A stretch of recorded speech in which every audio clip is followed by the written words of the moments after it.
Now, the following information can be found over at halowaypoint.com. The link will be in the description in case you guys are interested in taking a look at the actual article. Now, that being said, let's go ahead and take a look at one of the latest updates over on Waypoint. The article starts off talking about what we already know about Halo Infinite, with it being free to play, with it being pushed to 2021. They then move into what's called trusted sources. And this says, over the past 2 weeks, we've seen the internet fabricate numerous stories about fake, quote-unquote, leaks that have made people, including me, scratch their heads, from rumors of dropping support for the Xbox One to releasing the game in 2022. There seems to be new headlines popping up every day as we get closer to sharing more and more news. Please only trust statements that are made by official Halo channels, members of our studio's leadership, or members of the community team.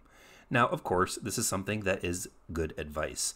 However, there have been leaks that have come out that were at the time discredited by people that are in community and or studio leadership spots, only then to be confirmed by Phil Spencer later on in interviews. And when people have been called out as liars, they have to clarify. It honestly sounds like they're jumping through hoops. So again, take rumors with a grain of salt, but at the same time, you can't always, in my honest opinion, believe what the trusted sources, quote unquote, are telling you as well, because they're only going to tell you what they want you to know. Now, moving on to Helping Hands. As the team focuses on hitting new launch window for the game, 2 Halo veterans have offered Helping Hands. Pierre Huntz, the head of the publishing team for MCC, will be joining Halo Infinite team as project lead for the free-to-play experience, and his team has demonstrated an amazing ability to deliver new content, an excellent flighting program, and substantive updates across MCC over the past year. We look forward to having his expertise directly on Halo Infinite as the team looks to deliver a quality free-to-play multiplayer experience for everyone. Moving on, the article goes on to, and last but certainly not least, we're excited to announce that our old friend Joseph Staten, I've heard it pronounced either way, I'm sorry Joe if you see this, I don't know how to say your last name, will be returning home to Halo for a bit. Now, for those of you that don't know, he also worked with Bungie throughout its entirety of the Halo franchise. He was most the narrative lead and the cutscene director, although he did do a lot of different things throughout the different Halo projects. He also was with Bungie when developing Destiny. He left Bungie in 2014, and rumors went on for a while of why this happened. And essentially it was because the story that he wrote for Destiny was chopped up and reworked. So for years of his life, he worked on this story only to have Activision CEOs and heads of whatever publishing teams they were on just basically change it. Now he is coming on as the project lead for the campaign for the 2021 release. The team has been working hard to realize the vision for campaign, and they're happy to have Joseph's help to get it to the finish line. Now, when he left Bungie, he went to Microsoft and has been with Microsoft now, I believe, since 2014, and he's worked on a number of different games. I know he worked on Crackdown 3. Just recently here, it says that he worked with Tell Me Why, which is another game that just recently released. And honestly, ever since he left Bungie, I was hoping that he would come back to Halo. And it's nice to see that he has, although this does, to me, raise the question of, if they were going to launch this game in November, and they're having him come back to help finish the campaign, what does that say about the state of the campaign and the state of the game that they were going to launch it in? Now, something that I am a little bit shocked about that they did not announce in this little community update is also the return of Certain Affinity and Max Hoberman. This is from certainaffinity.com, so let's go ahead and take a look at what this information has to say. It says, today we are proud to reveal that Certain Affinity's partnership with 343 Industries on Halo Infinite.